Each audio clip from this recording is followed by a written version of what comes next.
Novamente, continuando o texto desse vídeo anterior sobre igreja, eu desejo falar sobre o tema sobre eu sou o templo, não preciso de templo para ser igreja. Exatamente isso. A gente não gosta de ouvir, né? Se você frequenta a igreja, você não gosta de ouvir. Mas eu fui pastor quase 20 anos. E eu era muito templo, mas pouco igreja. E quando eu era igreja, eu conseguia trazer pessoas para essa igreja. Enquanto pastor do templo, eu não conseguia muita coisa. Ah, mas eu me converti na sua igreja, pastor. Não, na minha igreja sim. Mas poucos se converteram em Jesus. Então, não haveria nem divisão na igreja se você tivesse frequentado e aceitado Jesus. Então, a confusão que existe entre prédio e o corpo. Muitas vezes ouvimos a palavra igreja, pensamos imediatamente no prédio. Vamos à igreja, pensamos no altar, pensamos no púlpito, pensamos numa estrutura física. E o Novo Testamento afirma rapidamente e repetidamente que a igreja não é um lugar que se frequenta. Não é o templo que define a igreja, somos nós que definimos quem é a igreja. Então, eu sou a igreja. Ah, mas está na Bíblia. Está na Bíblia. Não sabeis vós que o templo de Deus é que o Espírito de Deus habita em vós?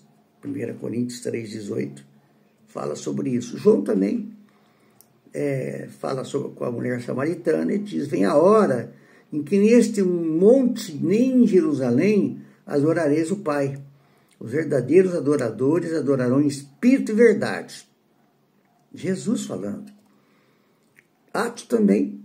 O Deus que fez esse mundo não habita em templo feito por mãos humanas. Está bem claro isso. E quando eu li isso, demorou uns 20 anos para me entender. Então, essa é a mensagem que nos chama a atenção. A igreja que anda em comunhão, não em tijolos. Um escritor chamado Calvin Vanhoezer, eu já falei nele, citei ele no outro vídeo, diz que a igreja não é uma fortaleza, mas uma companhia missionária. Ela vai ao mundo ao invés de pedir que o mundo venha até ela. Essa visão recupera a mobilidade do evangelho. A igreja caminha, ela serve, ela se relaciona, ela não se limita a cultos em 4 paredes. Alguns gostam, alguns não gostam. O Leonard Bosch foi um padre e PhD, o homem entende muito de história, de sociologia, de antropologia. É admirável escutar ele.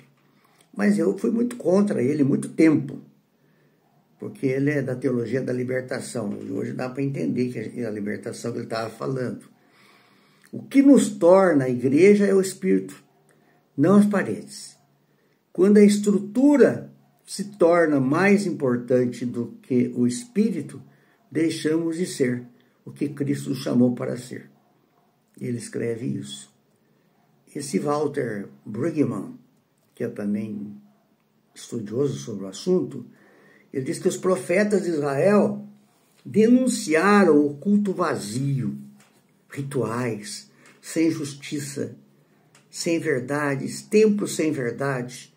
A presença de Deus exige fidelidade à estrutura. Estrutura é a igreja. Fidelidade da igreja, e essa estrutura tem que ter uma fidelidade. Como nós não somos fiéis, nós temos dificuldade disso, então a estrutura se arrebenta. Eu sou igreja porque sou habitação de Deus, alguém vai dizer. A igreja não depende do endereço, de uma identidade, o templo físico pode ser útil, mas não é essencial. Os índios, por exemplo, nas conversões dos índios, eles não têm templo, é na mata. O povo que vivia no navio Doulos, os missionários, eles viajavam o mundo todo com esse navio e pregavam o evangelho. Não era uma igreja, era dentro do navio. Jonas foi uma igreja dentro do peixe. Ou seja, estou dando aqui umas alegorias, né? Não precisa de templo para ser igreja, porque eu sou templo. Falei sobre isso. Nós podemos pensar num manifesto pessoal sobre isso, podemos trazer artigos e mais artigos, mas eu creio que você entendeu a mensagem. Eu sou a igreja.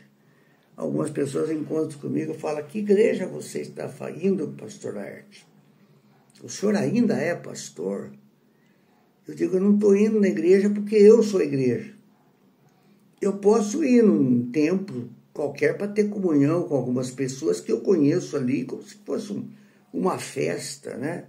Mas quando eu entro na doutrina do dízimo ou não dízimo, quando eu entro na doutrina do sábado, não sábado, quando eu entro na doutrina de línguas estranhas, não línguas estranhas, se sou helenista ou dispensacionalista, eu estou pensando na doutrina humana que desenvolveu, que teve capacidade de ser alienada a esse mundo bíblico e traz ilações sobre o evangelho, que acaba confundindo muitos de nós.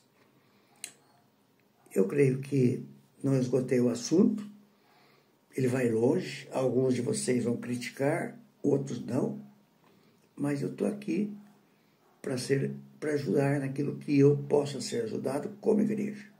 Um abraço.